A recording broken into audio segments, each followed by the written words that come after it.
What are some solved mysteries? The death of Azaria Chamberlain, n.m.wikipedia.org. She was a 2-month-old girl who disappeared while camping with her parents near Uluru. Prosecutors successfully tried her mother for murder and father as an accessory. During the entire ordeal, it was insisted by her mother that Azaria was taken by dingoes, native wild dogs in Australia. This was disregarded, as before this there were no records of dingoes showing any hostility towards humans or causing any attacks or fatalities nearby. Several years later, an unrelated search not far from the campground found a child's coat, of the exact brand and description Azaria's mother gave to the police, in an area littered with dingo dens. The parents' conviction was overturned and the case was established that in reality, she had been taken from her parents' tent during the night, killed and eaten by dingoes. Sadly, this was only ever a mystery to anyone who didn't pay attention to the local Aboriginals, who were pretty clear that dingoes can, will and have carried off babies. It seems so obvious that even if dingoes don't normally go after people, starving animals are still starving animals and will do things out of the ordinary. Plus, babies are squeaky like prey, terrible at defense, and easy to carry. And as a general rule, if you don't want to get eaten, you shouldn't act like food. But babies never listen to survival advice. If you don't want to get eaten, you shouldn't act like food. I have a new motto. It's why they tell you to yell "Hey bear" at black bears while waving your arms around. If you run away, you look like an edible woodland creature. If you wave and call out like you know them, they think you're a neighbor whose name they've forgotten, they get embarrassed, and then they make up an excuse to amble off in the other direction.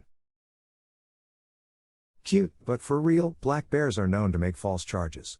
Basically, they attempt to charge at you, but stop short. If you stand your ground, they'll determine that a fight isn't worth it and run off. How well I would stand my ground at a charging black bear, however. Don't try it with a grizzly or a polar though. Those are actual predators. Black bears are foragers. Most of their diet is berries and small woodland creatures. The case of Adrienne Shelley, screenwriter for Waitress. Husband came home to find her hanging in the shower, ruled suicide. He insists she was happy and would never kill herself, promoting another view of crime scene where they found a shoe print that matched a construction worker in the building. Sure enough, the construction worker went to rob her and thought he killed her, so staged a suicide when the hanging ended up being the actual thing that killed her.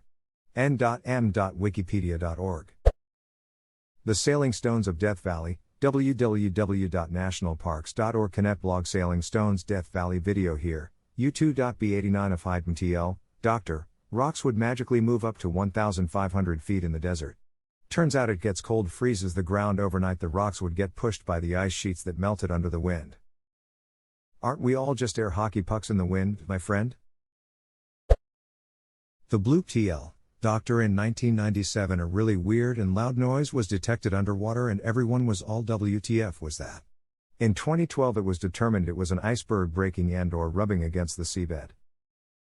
Now if only we could find an explanation for the wow signal. Spacebergs. In the 1970s, a number of Japanese citizens disappeared from coastal areas in Japan. After many years it was found out that North Korea had abducted them. North Korean abductions of Japanese citizens. Edit. Megumi Yokota. Most of the missing were in their 20s. The youngest, Megumi Yokota, was 13 when she disappeared in November 1977, from the Japanese west coast city of Niigata. In case anyone is interested, also go look up that time Kim Jong-il kidnapped a South Korean director and his actress wife, as well as the SFX team behind Godzilla in order to make his own monster movie. Pulgasari. That's the name of his ripoff Godzilla. Yep, that's it. It's based off a mythological creature that ate iron.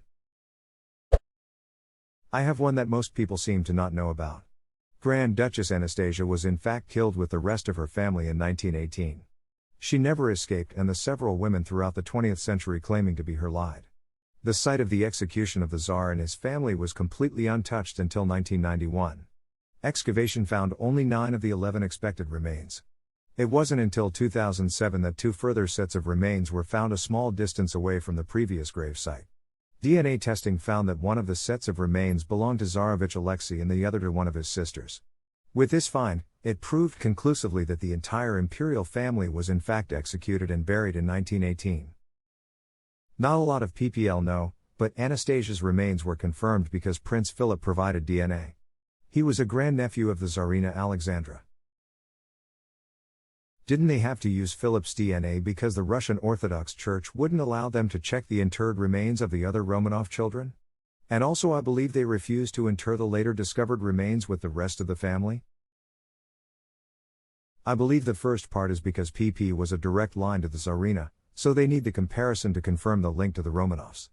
I didn't realize the second part of your statement, so I read up on it, and as of 2018, they still were not buried with the family because of the church.